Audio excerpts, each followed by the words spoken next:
we often hear the phrase being used in South Africa, social compact, but is it all talk with no action? Dr. Ebrahim Harvey is an independent political commentator, and he says that President Cyril Ramaphosa has been talking about a social compact since his rise to the office in 2018. But 5 years later, there are few signs of it. Dr. Harvey joins us now. He is, of course, also the author of The Great Pretenders, Race and Class under ANC Rule. Doctor, thank you for being with us. As always, why do you think all this talk of a social compact is just talk or hot air? Thank you, Francis. Thank you for having me. And sorry for these technical problems, with the load shedding and so on. No problem. We all share them, Doc. Yeah, well, the last time I spoke to you, I also had issues, with the Reuters book. I was in Noorderhoek, just below Table Mountain, also network issues. But anyway, to answer your question, it's not the first time I pen a piece on the social compact. I'm a News 24 columnist, and I've done it about 2-3 times. But I don't want to mention the name of a leading figure in one of the two business organizations who I met with, who made a big thing of problems he's repeatedly had with Ramaphosa and the ANC government concerning the social compact.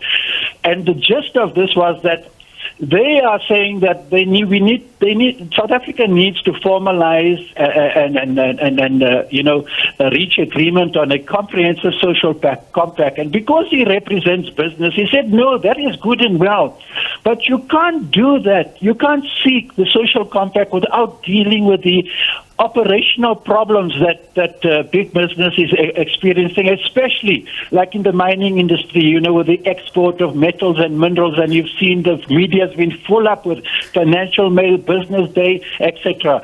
With the problems as a result of the problems at Transnet, the ports, the railway lines, Richards Bay Terminal, for example, major problems. And what Ramaphosa and the ANC government didn't want to do, because they know they've got problems with Transnet and the railways and so on.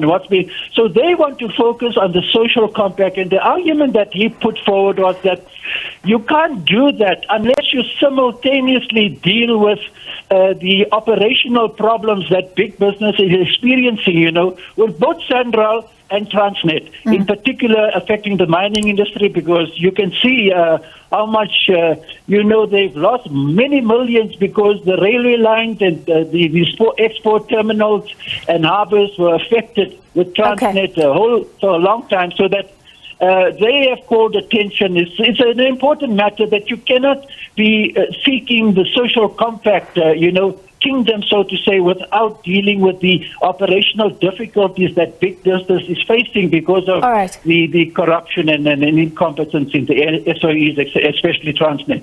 All right, so I get what you're saying, that government can't say to business and to labor, let's all hold hands and be friends and fix things if government is not dealing with real problems under its purview. You raised the example of Transnet, but there's meant to be movement there, and there was a plan to lease out some parts of the tracks to private players. Are you not encouraged by anything that has been done there? No, there has been some movement, but far from sufficient to deal with. This has been for a long time coming now, that big business, you can just read the Financial Mail and Business Day, and you'll see this repeated problems that, the big mining companies has raised with the government and Transnet in particular. We're very far off from, the kind of situation where they would be able to export metals and minerals, which is critical also to this global transition to, to a renewable, and a different kind of situation that we've been facing, in the country because of the reliance on coal, etc. So the renewables and that whole drive has been affected seriously by what has happened at the ports and terminals.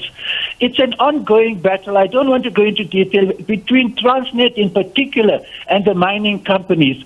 So that piece was penned because I listened to this leading figure of BUSA, who said that, this is one of the big problems they are facing, is that government wants to rush towards formalizing a social compact, a comprehensive one, but failing to deal with the Transnet and these problems. What you're speaking about, the attempt to get the private sector involved, is really at the beginning. That's in the incipient stage of it.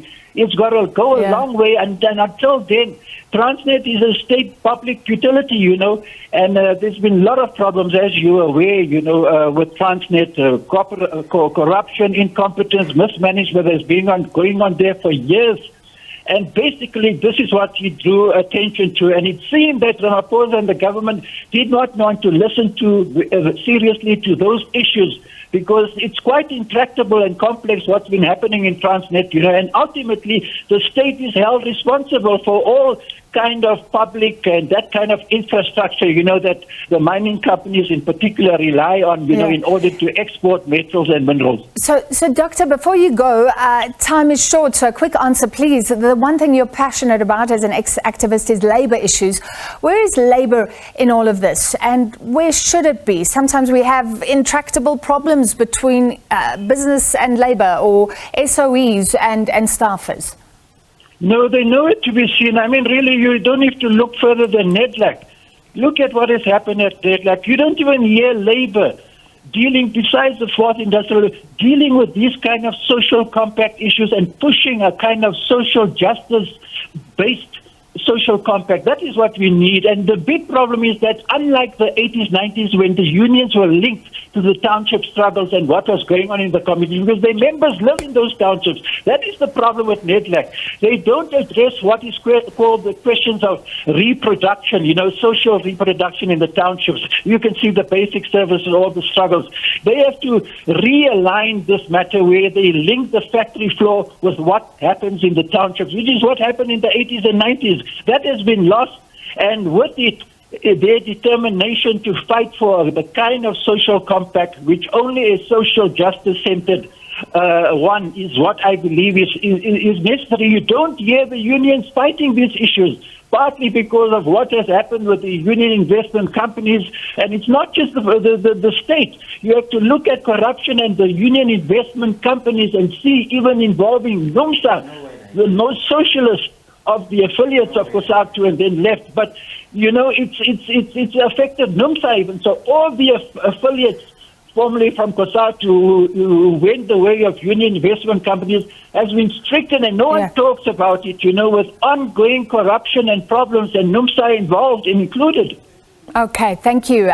We have to leave it there, but we appreciate your independent commentary. That's independent political commentator, Dr. Ebrahim Harvey.